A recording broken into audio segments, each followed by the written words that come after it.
পঞ্চগড় সদর উপজেলার সীমান্ত এলাকা দিয়ে নারী পুরুষ শিশু সহ 23 জনকে পুশিন করেছে বিএসএফ। বুধবার সকালে পঞ্চগড় সদর উপজেলার হারিভাষা ইউনিয়নে ঘাগড়া সীমান্ত এলাকা থেকে তাদের আটক করে নীলফামারী 56 বিজিবি ব্যাটালিয়নের সদস্যরা। বিজিবি জানায়, মঙ্গলবার রাতে ভারতীয় বিএসএফ তাদের পুশিন করে। আটকের পর তাদের পঞ্চগড় সদর থানা পুলিশের কাছে হস্তান্তর করা হয়েছে। আটককৃতরা সাতক্ষীরা, যশোর, নড়াইল ও নীলফামারী জেলার বাসিন্দা।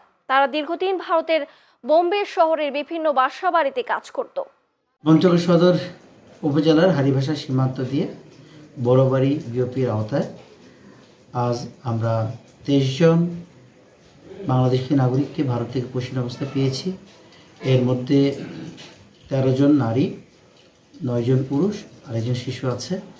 আমরা তাদের নাম ঠিকানা যাচাই করছি এবং নাম ঠিকানা যাচাই সাপেক্ষে আইনগত ব্যবস্থা গ্রহণ করা হবে। আপাতত তাদের স্থানীয় প্রশাসনের সহায়তায় নিরাপদ আশ্রয় রাখার ব্যবস্থা গ্রহণ করছি।